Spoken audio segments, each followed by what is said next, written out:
2024年7月，因专家鼓吹极端高温以及政府发布的地震预警，导致日本居民恐慌性抢购大米，限购缺货话题频频登上热搜，引发令和米骚乱。8月底，大阪府公开请求政府开仓放粮，但农林水产省表示，只要新米上市，一切都会好起来了。2025年1月，据统计局数据，日本米价比去年同期暴涨78%，折合人民币19元每斤，比等量鸡胸肉还贵，何不食肉糜照进现实？2月4日，首相石破茂亲自敦促立即释放储备米，平抑米价。农林水产大臣随即宣布将尽快释放储备，但具体日期未定。大家好，我是忘给自己发工资的星辰。是的，我年度总结提的日本米荒居然有后续。原以为新米上市就能平息，没想到米倒是有了，但涨上去的米价不降反增。好家伙，日本米饭线人我以为是穷的只能吃米饭，现在一看米价搁这炫富呢。事出反常必有妖，从专家鼓吹到新闻连环催，再到农林省拒绝放米，这背后到底是哈耶克的大手，还是秋叶原股神呢？有请本场主角，日本农民的慈父金主，改稻为桑的农林暴君，把持选票的正经巨兽，金融农业的法外狂徒，业务涵盖农业、银行、保险、旅游、医院、殡葬一条龙的超级巨无霸日本农协。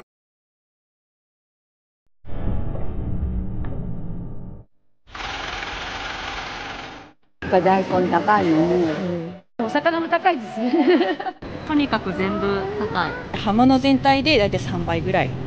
令和の米騒動とまで言われた深刻な米不足、価格の高騰は今も続いています。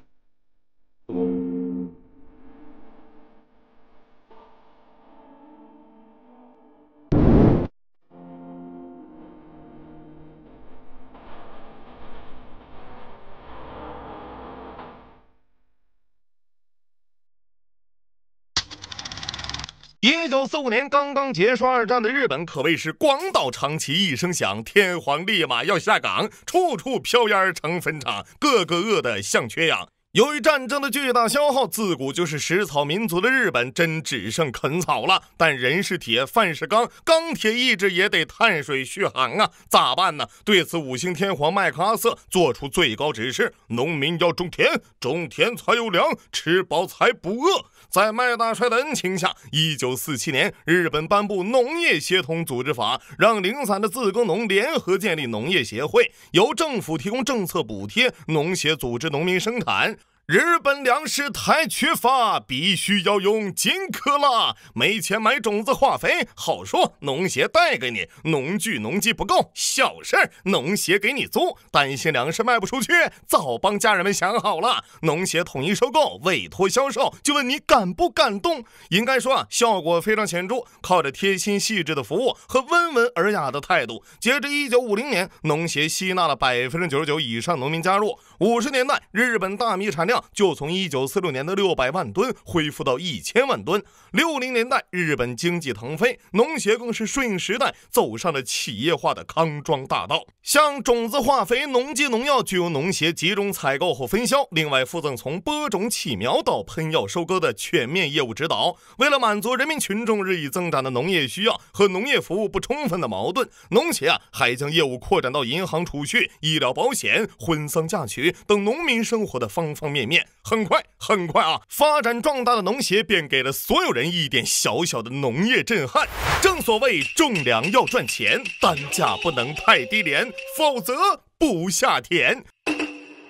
问题是，随着机械化肥的使用，大米产量必然提高，另外需求量又在减少。当然这责任真在美国。2战后，美国为倾销粮食，要求日本通过营养改善法，并动员专家大力宣传健康饮食，吃大米是落后习惯，过量吃大米会变傻，甚至成立饮食改善协会，贴心的帮助学校食堂安排菜谱，做到吃面从娃娃抓起。对此日本农协给出了标准答案：改稻为桑。1971年，日本推出减反政策，将水稻种植面积限制在水田的60%，其余由政府发放补贴，要么改种其他，要么别种一举奠定日本大米常年数倍于全球米价的好成绩。唯美中不足的是，粮食自给率也从60年代的80%干到如今的38%。1993年因粮食欠收，还闹出平城米骚动，图啥？图160嘛。当然了，小问题，农民有了收入，农协有了业绩，政府赢了选票。至于价格，懂不懂什么叫谷贱伤农啊？不过现在都全球化了，光日本少种也不行啊。万一美国爸爸要自由贸易呢？这里呀，就不得不提农协的高瞻远瞩了。我司同主管农业的政府部门农林水产省及农村选区推举的农林族议员精诚合作，三方攻守一体，互惠互利，为了广大人民的健康，为进口大米提供了配额制、巨额关税等多重门槛啊。比如日本几乎取消了对美国工业品的关税，但大米进口关税一度高达778%，不遵妇道的属于啥？现在问题又来了，国内大米贵，国外大米又加税，质疑咋面对？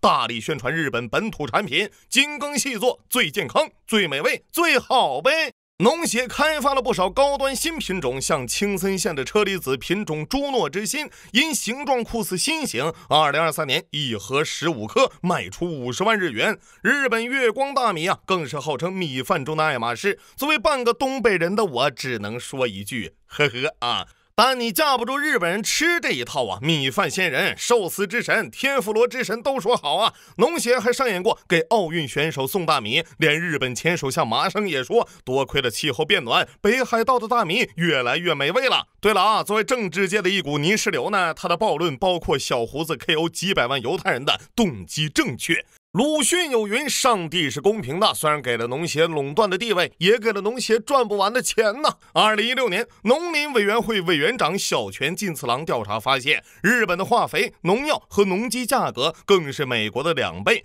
原本农协集中采购化肥农药是方便量大讲价，但农协反手低价进高价卖，收割第一波。农协的神通还远不止于此，从农民那里收粮要收手续费，每年进账约300亿日元，再割一波，收购的农作物转身翻3至5倍出手，每年进账超1万亿日元，最后割一波合法中间商空手套白狼。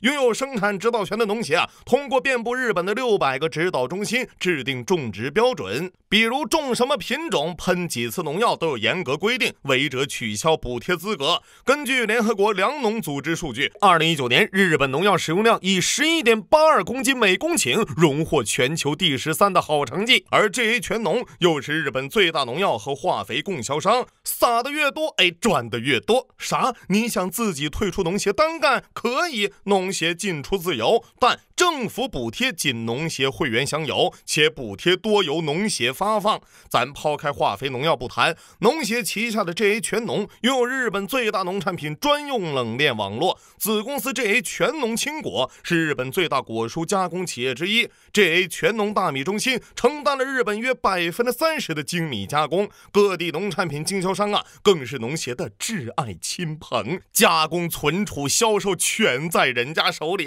也有不信邪的，2017年北海道四坂农场利用博客吸引顾客网络直销，结果7月10号凌晨，他的瓜场被人潜入喷洒除草剂，导致6600个即将成熟的哈密瓜被毁，损失超1500万日元，至今凶手未明。后来坊间有诗一首，大米几时有，把酒问青天，不知粮米降价，彼时是何年。我欲退出单干，又恐农协难产，种地不胜难，农机加化肥，前后割2遍。产销垄补贴控，搞冷链不应有恨，一颗草莓几万元，人有悲欢离合，粮有价格上天，此事古难全，但愿早降价，做个寿司仙。弹幕里的吴彦祖可能要问了，这样既当裁判又当运动员，政府不管的吗？管不了一点截至2022年，日本农协会员超1000万，这可都是白花花的选票2013年后，安倍政府力推日本加入跨太平洋伙伴关系 TPP， 但老美的条件是日本开放农产品市场。结果农协征集超1100万人签署反对 TPP 请愿书，谁敢改祖宗章程，谁就得掉脑袋。同时农协向农民族议员施压，议员则向自民党喊话，不支持农民，老子就不投你。最后，日本象征性开放7万吨大米免税进口，好在啊，把大米关税打下来了。大家猜猜降了多少？从778%降到280%。时任首相安倍晋三承诺，绝不以牺牲农业为代价。如今的农协啊，可谓是日本特色企业，全盘企业化运营，但由于自带农业协作性质，不仅能享受低企业税，还能免征固定资产税。即便它控制日本80%肥料市场，60%农药及农机市场份额，即便卖农民高价种子化肥，但合理合法，享有反垄断法豁免权。哎呀，无他，都是为了农民呐。好消息是啊，随着时代发展，收粮卖粮这种来钱慢的苦差早没那么重要了。越来越多的农民也绕过农协，直接对接批发商，而农协则走上了全新致富路：金融、保险、证券。小提一嘴啊，农协是日本唯一可以同时经营银行业和其他业务的机构。农协旗下有农林中央银行，农民赚了钱存这儿，准备进城的农户出售土地的收益也存这儿。这一来二去啊，银行储蓄轻松破100万亿日元，荣升日本前5大银行。农协旗下的保险业务是日本最大互助型保险，总资产超50万亿日元。现在啊，问题来了，这么多钱怎么花呢？由于种地的人越来越少，农林银行每年仅1%至2%的贷款流向农业，即便招募非农人口作为准会员，将30%存款借给他们还房贷，还是花不完。终于啊，办法找到了。投资、炒股，携手走向共和。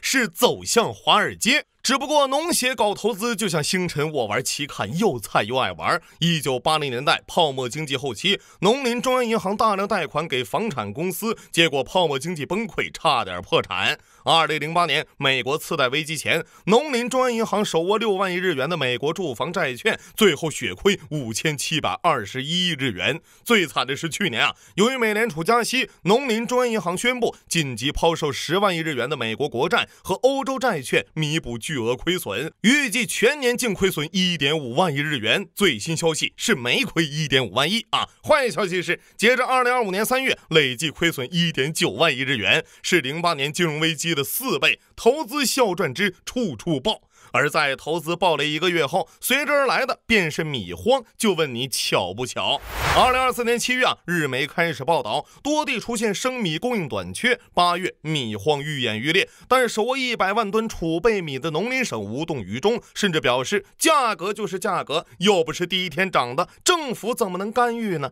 这要换我，高低得吼一句啪掉。等到9月啊，新米上市，米价还在攀升，基本是大米供应减少，市场需求增加，涨；大米供应增加，涨价空间加大，继续涨。这下可真就是炒股亏得快，要拿米还债，就算缺货再多大米囤积也不卖。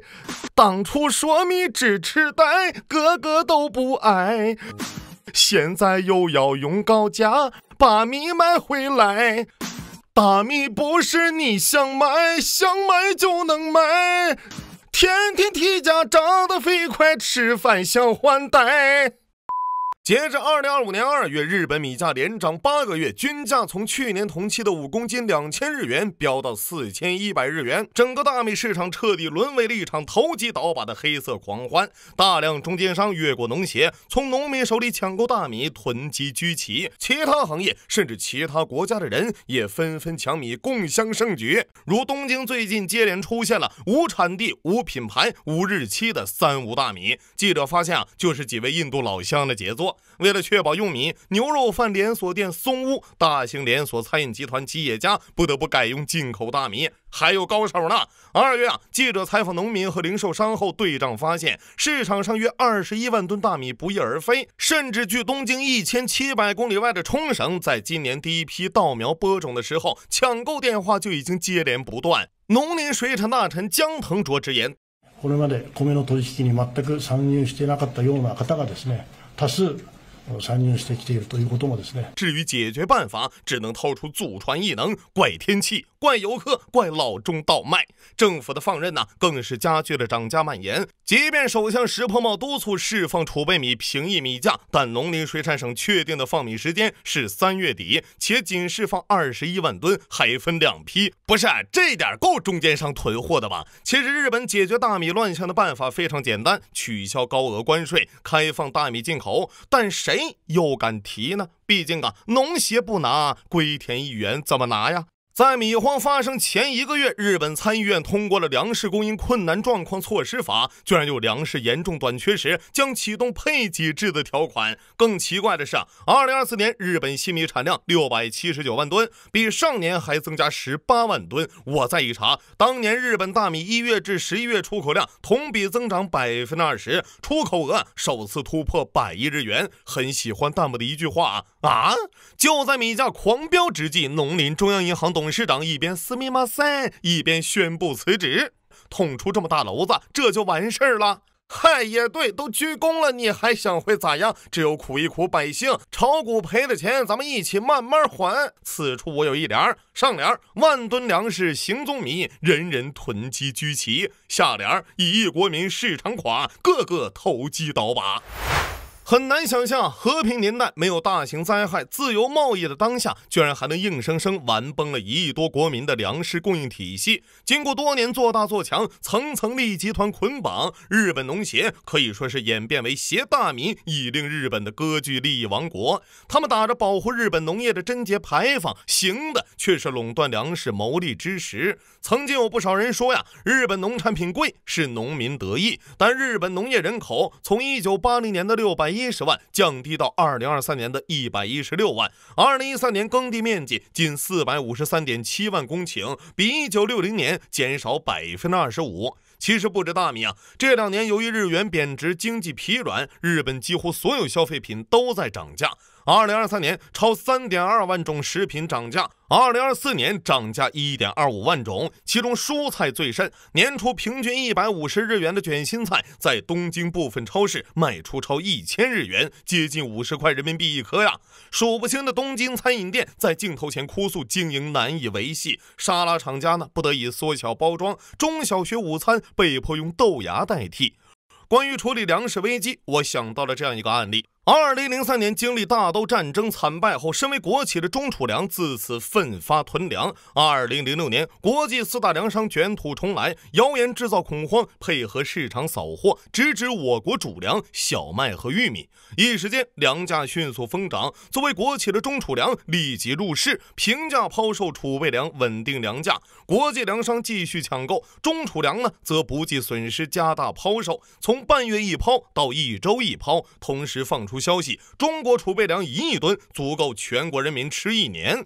面对市场上无法卖空的粮食，最终国际粮商如泄气的皮球一般开始败退，全球粮价随之大幅下跌。至此，中国人总算将饭碗牢牢端在自己手里。2024年，中国粮食总产量创纪录的突破1.4万亿斤，人均粮食占有量首次突破1000斤。当日本的大米货架上演一粒难求的荒诞剧时，中国的10亿亩高标准农田正以1年以上的安全线为民生托底。当东京主妇赚着钱包望米兴叹时，中国农贸市场里10元一袋的平价米正默默诠释着仓廪实的底气。有人把饭碗当生意，有人把饭碗当生命。